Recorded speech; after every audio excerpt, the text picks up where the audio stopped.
Madame la ministre, Mesdames et Messieurs les anciens ministres, Mesdames et Messieurs les parlementaires, Mesdames et Messieurs les professionnels de l'hospitalisation à domicile, chers amis de la Fédération, Madame la Présidente. Cela contrevient au protocole d'intervenir après la plus haute autorité présente ce soir. Mais comme vous le savez, ce sont les dernières universités sous la présidence d'Elisabeth Hubert et la Fédération se devait de dire un petit mot. En regardant ces images, on a vu beaucoup d'Elisabeth Hubert, quelques emportements, beaucoup de lunettes et un élément tenace, je dirais en plus de vous, un élément tenace, l'engagement indéfectible que vous portez en faveur de l'hospitalisation à domicile depuis presque 20 ans comme présidente de la FNEAD.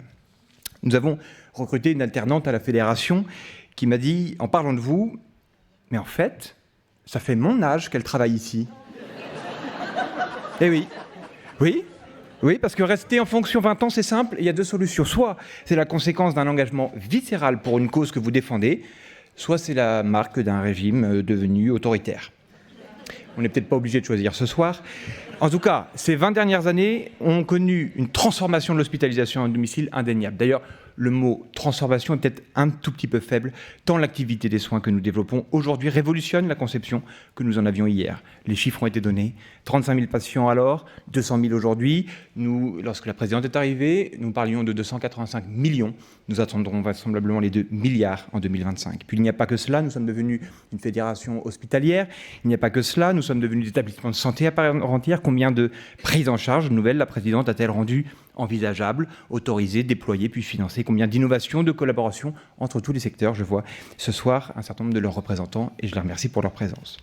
Alors un petit point sur la méthode. Notre présidente, nous la savions convaincue, vous l'avez vu, allez, on va dire ça poliment, persuasive. Persuasive, cette rage de convaincre, c'est tout le problème avec les gens sincères. Vous savez trouver des alliés, comme vous le dites souvent, on ne peut pas se fâcher avec tout le monde. Au même moment, c'est peu dire d'Elisabeth Hubert qu'elle connaît l'hospitalisation à domicile. Non, c'est bien plus que ça. Elle respire HAD. Pour celles et ceux qui ne la connaissent pas, c'est une sorte d'audit ambulant, perfusé aux données de la TIH, aussi indulgente avec le secteur qu'elle ne l'est avec elle-même, c'est-à-dire assez peu.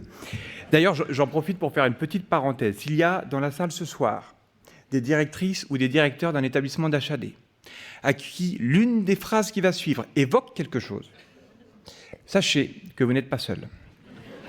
Je cite. Vous avez vu votre activité ? Qu'un territoire comme ça, vous devriez faire 2 fois plus. Bon, de celui qui fait 2 fois plus de patients. D'accord, enfin ces tarifs sont beaucoup trop bas. Je suis sûr qu'il ne fait pas de soins palliatifs. À celui qui fait des soins palliatifs, pas assez de médecins. Celui qui a assez de médecins, cherchez pas, sa durée de séjour est beaucoup trop longue. Je suis sûr qu'il fait du nursing. Et puis quand votre DMS est bonne, d'accord. Bon, c'est facile aussi quand on code n'importe comment. Vous codez bien, oui, mais ça ne résout pas votre problème de PUI. Vous n'avez pas de PUI ? Vous devriez penser à en avoir une. Alors attention, parce que franchement, si votre PUI fonctionne, que vous codez bien, que votre DMS est bonne, que vous avez assez de médecins, que vous faites du soin palliatif, que vous couvrez tout votre territoire et que votre activité est satisfaisante, bon là c'est très simple, le problème vient du directeur. Non.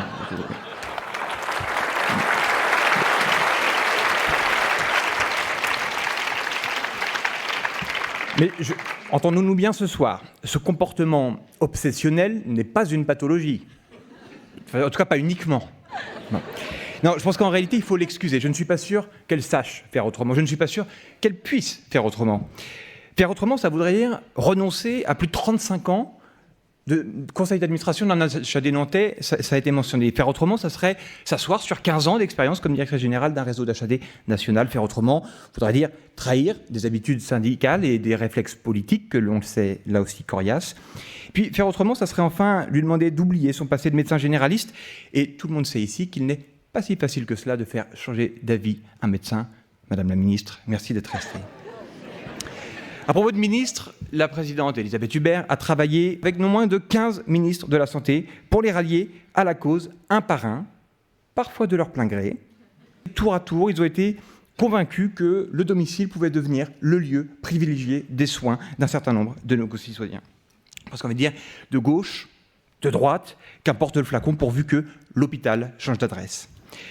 On l'a entendu, quand une porte se ferme, on passe par la fenêtre se ferme, on passe par le soupirail et on avance. Je parle ce soir devant témoins, la salle est pleine et je vous en remercie, de salariés de la fédération, d'élus, services du ministère de la Santé, d'ARS, d'administration centrale, d'agences et au conseil, d'IGAS, de think tank et d'établissements d'hospitalisation à domicile, bien sûr. Ils ont été tour à tour défendus, intimidés, soutenus, menacés, admiratifs, épuisés.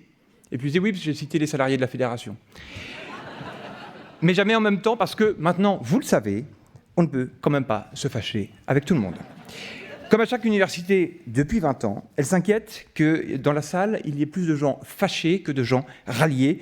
Mais qu'importe sa personne, ce qui compte pour elle, c'est l'hospitalisation à domicile. Et ça marche. Ne me demandez pas comment, ne lui demandez pas comment.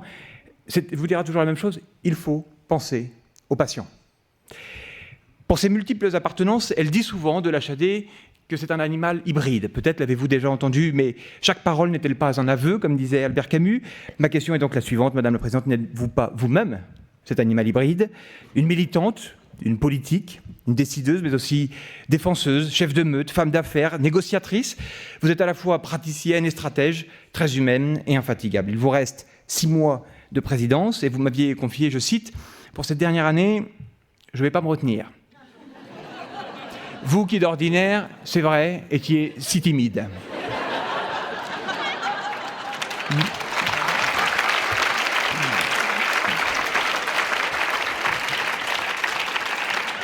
Vous avez, Madame la Présidente, une mémoire hors de commun et, malheureusement pour certains, une rancune tenace. Vous pardonnez bien plus volontiers que vous ne l'admettez.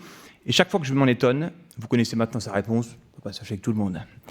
Elisabeth Hubert tente, elle y croit, elle y va, et là où d'autres se satisfont d'une victoire, elle imagine déjà la prochaine bataille. Je ne sais pas comment conclure cette intervention. Je me souviens simplement qu'en 2012, je ne sais pas si ça vous parle, quelqu'un nous vantait les atouts d'une présidence normale. Bon, ce qui vous concerne, Madame la Présidente, je me réjouis et je trouve ça plutôt bien que vous n'en ayez pas fait vous-même une promesse. Je rappelle aux adhérents présents dans la salle ce soir, souvenez-vous de ce qu'avait demandé en 2006 le président Pierre Jean Coustex, lors de sa passation de pouvoir. Je cite, « Faites confiance à votre présidente, aidez-la, aimez-la, elle vous conduira haut, elle vous conduira loin. » Est-ce qu'on vous a aidé? C'est à vous de le dire. Est-ce qu'on vous a aimé? Ça, j'ai la réponse. Nous voilà haut, nous voilà loin. Je peux vous dire une chose, ce n'est que le début de cette histoire. Je vous remercie.